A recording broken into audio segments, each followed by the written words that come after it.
और जी आप कह रहे हैं कि आप चिकित्सक हैं, श्री जी की कृपा से स्त्री रोगों और गर्भवती महिलाओं का उपचार करते हैं और धाम में ही सेवाएं दे रहे हैं। तो कह रहे हैं कि काफ़ी जने ऐसे आते हैं जो आपको सुनते हैं बट वो साधन परायण है, गर्भवती हैं, तो 2 बजे उठना, कम से कम नींद लेना, जैसे आप बताते हैं एक टाइम प्रसाद पाते हैं, तो महाराज जी ऐसे में गर्भावस्था में जो शिशु पर प्रभाव पड़ता है शरीर के लिए आवश्यक है, जिसे हमने 6 घंटे सोने के लिए कहा है, तो 6 घंटे सोना चाहिए।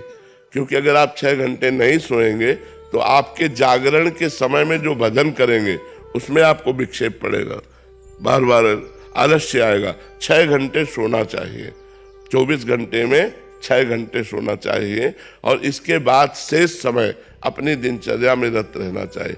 हाँ, ज़्यादा गर्भ बढ़ जाने पर गर्भ की सुरक्षा के लिए हमको कठोर क्रियाएं नहीं करनी चाहिए। हमें ऐसी क्रियाएं नहीं करनी चाहिए जिससे गर्भस्थ शिशु को किसी भी तरह का क्लेश हो, और हमको वही आहार लेना चाहिए डॉक्टरों से सलाह लेकर जिससे हमारे गर्भस्थ शिशु की पुष्टि हो। हमको वैसे ही आचरण करने चाहिए जैसे पहला आचरण तो है, जो ही ये पता चले कि हमारे उदर में बालक या बालिका गर्भ का प्रादुर्भाव है, अंदर आ चुका है, प्रकट हो चुका है, गर्भ अंदर बन रहा है, तो उसी दिन से ब्रह्मचर्य रहना चाहिए, पहला नियम। क्योंकि अगर आप ब्रह्मचर्य नहीं रहेंगे तो आपके बच्चे पर फर्क पड़ जाएगा, आपके बच्चे में कोई ना कोई कमी पैदा हो जाएगी। इसलिए ब्रह्मचर्य धारण करना अत्यंत आवश्यक है, क्योंकि गर्भ में शिशु पधार चुका है।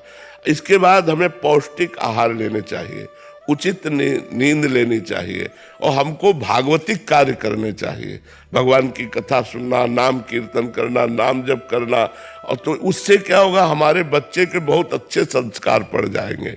तो ऐसा हमें लगता है जिससे 2 बजे जगना और कै बजे सोना, ये भी देखना होगा कि सोते कै बजे हैं।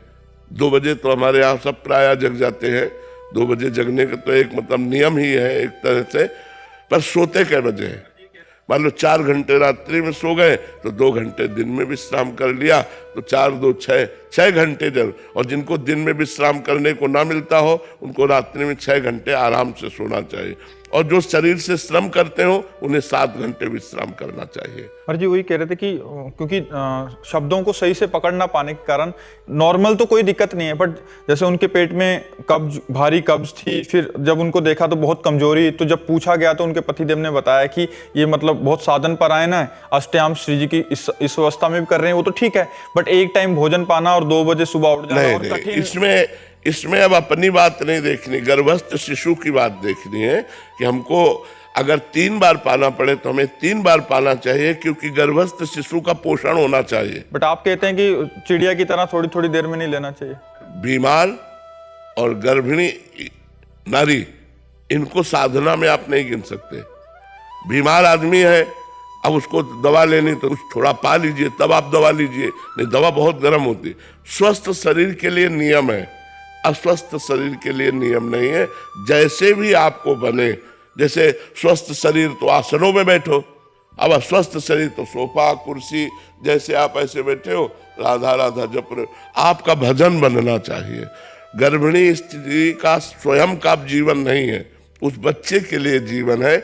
इसलिए ये बातें मत समझो कि हमको एक बार भोजन पाना, एक बार भोजन पाओगे तो गर्भस्थ शिशु को पोषण शक्ति कम मिलेगी और वो कमजोर पैदा होगा, तो आपने एक जीवन को बर्बाद कर दिया, आपने उस एक जीव के प्रति अहित कार्य किया। इसलिए माँ को चाहिए पौष्टिक है, जो डॉक्टर आपको पास कर दे, जूस है, फल है, दूध है, ये 2-3 बार लीजिए, जिससे आपके गर्भस्थ शिशु का पोषण हो। मनमानी आचरण नहीं करना चाहिए, डॉक्टर के अनुसार आचरण करना चाहिए। और जब गर्भ प्रसव हो जाए और आप ठीक हो जाए, फिर आप अपनी साधना में लगिए, फिर आप अपने लिए कसिए, कोई बात नहीं है, कोई परेशानी नहीं है। 24 घंटे में एक बार भोजन से भी शरीर बहुत अच्छा स्वस्थ रह सकता है, यदि ब्रह्मचर्य से रहा जाए तो। हम लोगों को तो कई दिन भोजन नहीं मिलता था, लेकिन कभी निराशा नहीं हुई, कभी उदास नहीं हुए, कभी हताश।